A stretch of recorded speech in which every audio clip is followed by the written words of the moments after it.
இயேசுவிலே பிரியமான சகோதர சகோதரிகளே, உங்கள் எல்லோருக்கும் ஆண்டவராகிய இயேசு கிறிஸ்துவின் பெயரால் காலை வணக்கங்கள் மற்றும் வாழ்த்துக்கள். நான் உங்கள் அகஸ்டின் வேதிகர்.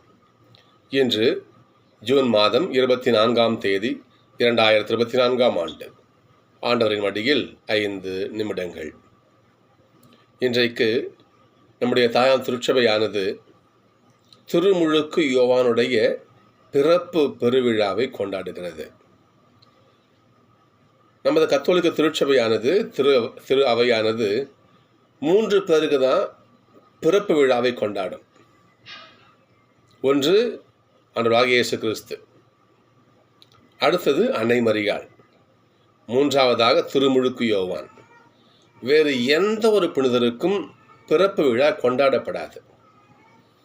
அவங்களுடைய நினைவு நாள் தான் விழாவாக சிறப்பிக்கப்படுமே ஒழிய இந்த 3 பேருக்கு தான் நம்முடைய தாயாம் திருச்சபை பிறப்பு விழாவை விழாவாக கொண்டாடுகிறது.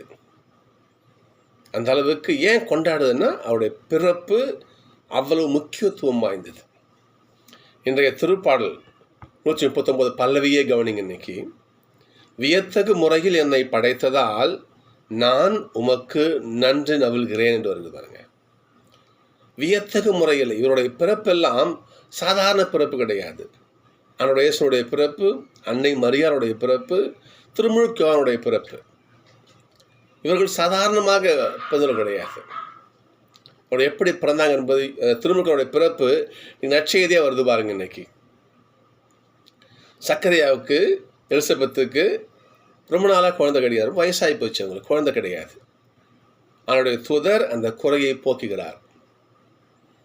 சக்கரியாவுக்கு அவனுடைய வார்த்தை சொல்லப்படுகிறது, சக்கரியா உன்னுடைய மனைவி ஒரு குழந்தை பெற்றெடுப்பாங்க, அந்த குழந்தைக்கு என்ன பண்ண, நீ யோவான் அப்படின்னு பேர் வைன்னு சொல்கிறார். அதை சக்கரியா நம்ப மறுக்கிறார். ஏன்னா வயசாகி போச்சு, இதுக்கு மேலே எங்கேருந்தே குழந்தை. அப்போது அவர் நம்ப மறுக்கின்ற பொழுது ஆண்டோடைய தூதர் என்ன பண்ணுறார், கடவுள் அவருக்கு தண்டனை கொடுக்குறாரு. நான் கடவுளுடைய இடத்துல வந்திருக்கிற தூதன், நான் சொல்கிறேன், ஆண்டோடைய வார்த்தையை நான் சொல்கிறேன், நீ நம்ப மாட்டேன் நீ. அதனால் அந்த குழந்தை இல்லையா பிறக்கும் வரை அந்த குழந்தைக்கு பெயர், அந்த ஒரு சடங்கு, அதுவரை நீ பேச மாட்டேன்னு சொல்லிட்டு அவர் ஊமையாக்கிட்டு போயிடுறார் சக்கரியாவை. அவர் வாய் பேச முடியாது. மக்கள்லாம் ஒரு அதிர்ச்சி. அவர் வந்து ஒரு ஒரு ஒரு குரு அவர் கோயிலில் பணி செய்கிறவர். பணி செய்ய போனார், வெளியே வரும்போது ஊமையாக வெளியே வராரு. அப்போ எல்லாம் ஒன்றும் தெரியும். அப்போ ஏதோ நடந்திருக்குன்னு இவர் சொல்லதான் தெரியும், இவரால் சொல்ல முடியாது. ஊழல் நடந்து வெளியே சொல்ல முடியாது இல்லையா? அப்போ பெரிய குழப்பம் மக்களுக்கு. நல்லா பேசிக்கிட்டே வரப்போ வாய் பேச முடியாமல் வராரு. அப்போ ஏதோ நடந்திருக்குதுன்னு சொல்லிட்டு மக்களுக்கு தெரியுது. இந்த குறையானது யோவான் பிறந்து யோவானுடைய அந்த காணிக்கை ஒப்பு கொடுக்கும்போது அந்த குழந்தைக்கு எப்படி பேர் வைக்கிறதுன்னு டிஸ்கஸ் பண்ணுவாங்க இல்லையா? அப்போ என்ன பண்ணுறார், ஒரு சின்ன ஒரு கரும் பலகையில் இந்த குழந்தையின் பேர் யோவான் அப்படின்னு எழுதி காட்டுறாரு. முன்ன என்ன பண்ணுவாங்க, முன்ன மட்டும் இப்போ என்ன பண்ணுவாங்க, குழந்தைக்கு பேர் வைக்கிறதுன்னா குடும்பத்தில் இருக்கிறவங்க பேர் தான் வைப்பாங்க. ரொம்ப டீப்பாக தேட மாட்டாங்க. குடும்பத்தில் யார், அது ஒரு அப்பா பேரோ தாத்தா பேரோ அது தேடி பிள்ளைங்க பேர் வைப்பாங்க. அப்போ எல்லாம் யோசிக்கிறாங்க, யோவானுங்கிற பேர் சக்கரையா குடும்பத்தில் யாருக்குமே இல்லையே, இந்த பேரை அவர் எழுதி காட்டுறாரே அப்படின்னு எல்லாரும் இது பண்ணுறாங்க. ஆனால் என்ன சொல்கிறாரு, இந்த குழந்தை பேர் யோவான் தான். திரும்ப என்ன பண்ணுறாரு, அதை உறுதியம் செய்கிறார். அப்பொழுது அவருடைய கட்டவிழ்கிறது, அவர் பேசுகிறார்.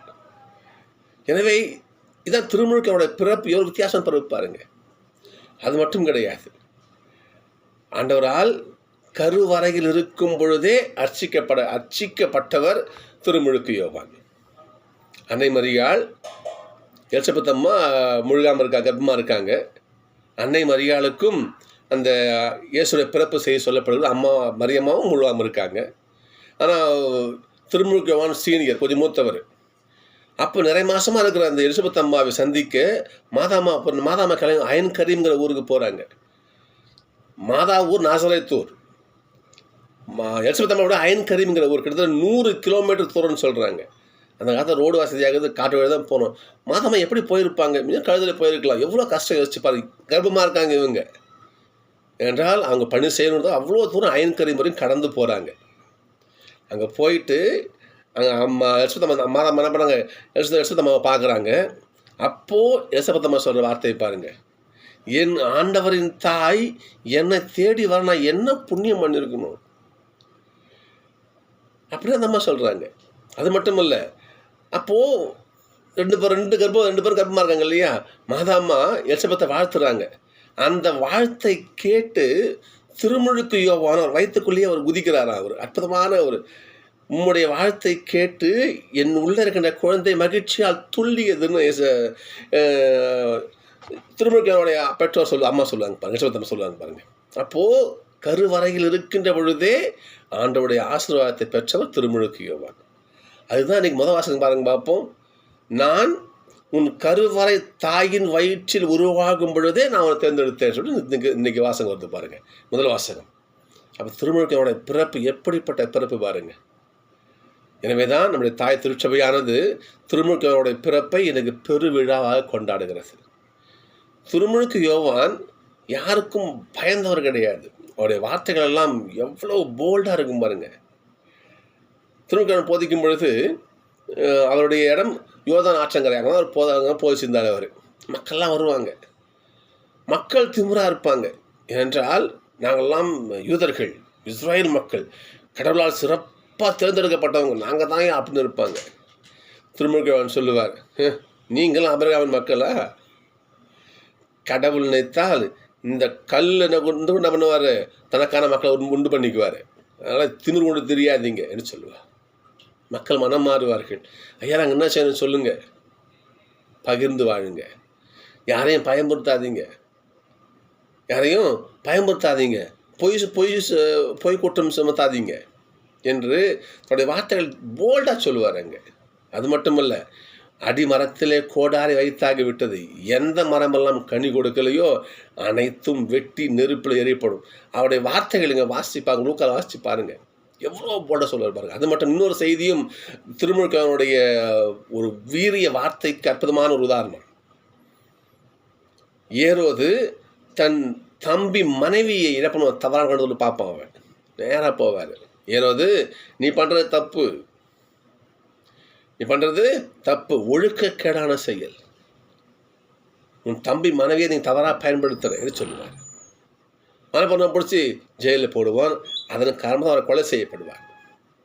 ஏனென்றால் எதற்கும் துணிந்தவர், உண்மை நான் கடவுளை வார்த்தையை போதிக்கிறேன், எவரும் பயப்படும் அவசியம் கிடையாது. திருமுழுக்கு யோவான் ஆண்டுடைய வார்த்தைக்காக உயிரையே கொடுத்து மாபெரும் ஒரு வீரன் சொன்னவர். நாம் சரிங்களா, மாபெரும் வீரன் சொன்னவரை தலை வெட்டுண்டு அவர் இறந்தார்.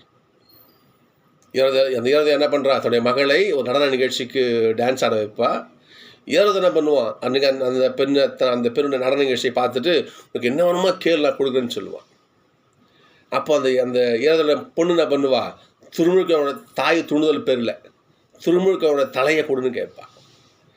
இரவு வடிகளாமல் என்ன பண்ணுவான், திருமுழுக்கவன் தலையை வெட்டி அவள் பரிசாக கொடுப்பான். கடவுளுடைய வார்த்தைக்காக, நீதி நேர்மைக்காக தன் உயிரை இழந்தவர் திருமுழுக்கு யோவான். அதனால்தான் அற்புதமான ஒரு பெயரை இயேசுப்பாவர் கொடுப்பார். திருமுழுக்கு யோவானை போல இன்னும் ஒருவர் இந்த உலகத்தில் பிறக்க மாட்டார் சொல்லுவார்.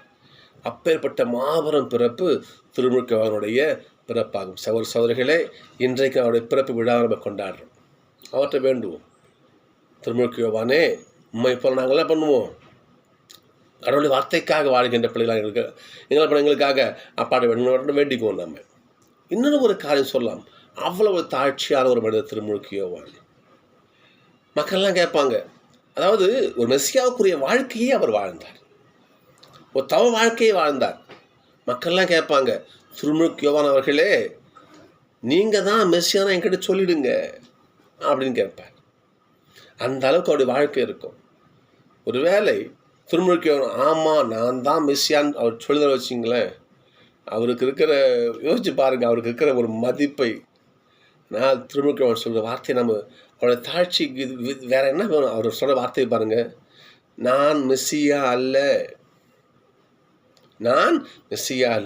நான் தண்ணீரால் திருமுழுக்கு உங்களுக்கு கொடுக்குறேன், எனக்கு பின்னால் மெஸ்ஸியா வருவார், உங்களுக்கு தூய ஆவியால் அவர் திருமுழுக்கு கொடுப்பார்.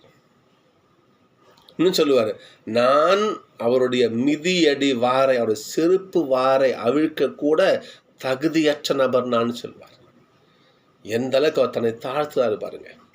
எனவேதான் ஏசப்பா உயர்த்தினார்.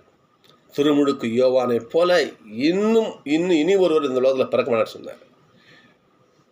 புரியுதுங்களா? அப்பேற்பட்ட அற்புதமான ஒரு நபர் திருமுழுக்கு யோவான். அவருடைய விழாவை நம்ம கொண்டாடாம நாம் அவருடைய பரிந்துரையை நாடுவோம். திருமுழுக்கு யோவானே, உம்மை போல நாங்களும் கடவுளுக்காக வாழ, கடவுளுடைய வார்த்தைகள் சிறைமேற்கொண்டு வாழ எங்களுக்காக என்ன பண்ணுங்க, அப்பாட்ட வேணுங்கன்னு சொல்லிட்டு அவருடைய பாதங்களை ஜெபிப்போம். நிச்சயமாக திருமுழுக்கு யோவான் நமக்காக விண்ணகத்திலிருந்து கொண்டு ஏசப்பாவிடம், தூய ஆவியானவரிடம், இறைவனிடம் நமக்காக பரிந்து பேசும் நபராக நிச்சயமாக அவர் இருப்பார். எனவே நாம் அவர் வழியாக இயேசுனுடைய அருளை பெற முயற்சிப்போம், ஜெபிப்போம். நன்றி. நாளை சந்திப்போம்.